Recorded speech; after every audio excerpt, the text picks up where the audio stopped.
mom had gotten up just to go do something, and she was standing basically on the doorway, leaning onto it, and she fell.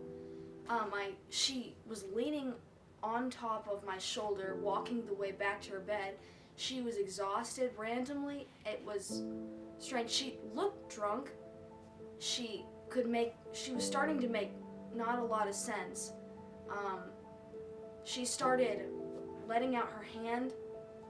It was normal at first, but then it started to drop. She started telling me, don't call the doctor, I'm fine, just call Dad. I could hear Amy just yelling, get here soon, come. So I just stopped everything I was doing, literally, and just was like, I gotta go. But she was going in and out of what seemed like consciousness. So I get home, and Amy's sitting there on the bed and trying to talk, and she's really kind of not making much sense.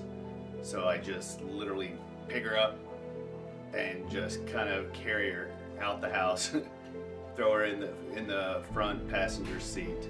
I ended up rushing into the hospital, trying to take her in. As soon as we had gotten in there, I parked right in the front, ran in. I said, somebody's got to help me. They said that due to COVID, I couldn't go in, that I would have to wait outside. One of the reasons I was really frustrated at the beginning, I wasn't frustrated, I was furious, I was angry, is because when I went into the hospital, they labeled it as a stroke immediately. I was on a stroke watch, I can't remember, I think it's a stroke watch or something in triage. They got me back there and they thought I was on drugs for some reason.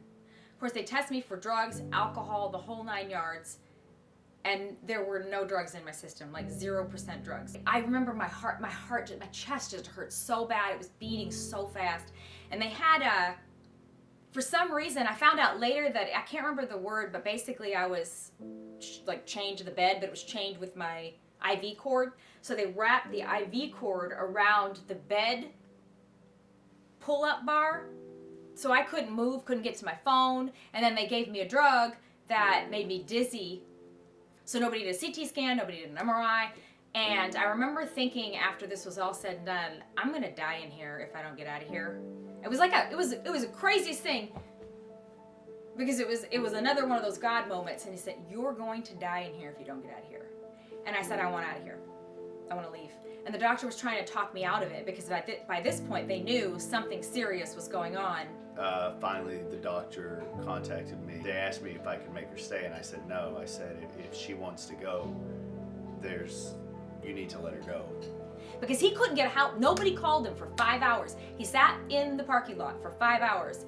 And at one point I even thought, am I like hallucinating all this? I got this like random googly text that made absolutely no sense whatsoever. From Amy's cell phone, finally. For some reason looked up, and then there's Amy just kind of wandering by herself out in the parking lot, kind of dizzily walking without anybody helping her or anything, just kind of like looking for me, and I had no clue she'd even been released. It was bad.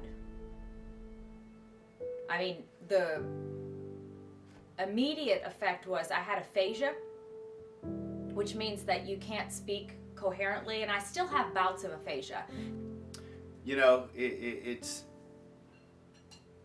very, very weird to see the person that you think is one of the strongest people that you know to be downed for a period of time, and rely and need others' help when you would have thought they never did. But she just had kind of gotten into this dark hole, literally, where she didn't want to talk to anybody, and we just consistently had to kind of go in there, check on her, make sure she was eating, make sure she was just surviving. I have a Parkinsonian type tremor that isn't Parkinson's, that we know it. We don't think it's Parkinson's, but it's Parkinsonian. It's like the area of my brain that has something to do with Parkinson's has been damaged or something, because I'll nod my head back and forth. So they tried Parkinson's disease. My alarm's going off. for my drugs. It's in my purse It's on your probably. phone. Oh. Do we stop this? No, we can just keep rolling. I'll just We'll get start over. lost up. So, the area of my brain that deals with whatever Parkinson's is dealing with was damaged in some way, we're assuming.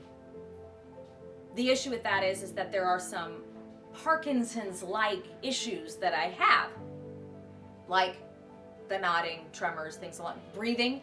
I'll just gasp for air. No clue. It's just like I'll stop breathing. Just literally stop breathing, and we have no clue why. They took her back to work almost immediately.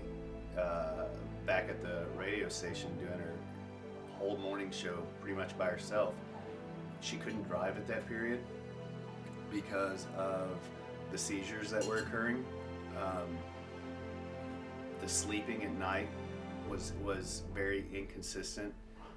You know, we would wake up to just her shaking, her arms just kind of jerking. No one knew what was going on because the show really kept going. It was harder to put the words together, so the bits that were supposed to be a minute and a half would sometimes run a minute and 45 to 2 minutes. So that was a problem. But then, other than that, most people did not know unless I had told them. And then the really bad thing is that after 6 weeks, for some reason, they decided they didn't want me on the air anymore, and they told me they were going to take me off the air. After I left my job, without having another one, that I got a phone call about the job that I'm in now. And now I've worked for them for 1.5 years, I think. And I work out of the house with my cats, my dogs, my chickens. I've started acting again because truthfully, that's what I feel like I am. I'm a performer. When I look back at the whole situation, yeah, there's a lot of bad, but man, have I been taken care of. Man, have I seriously been somebody that, at the end of the day, even after weeks of going into hospitals to check for seizures and figuring out what's going on, I've walked away with it in one piece.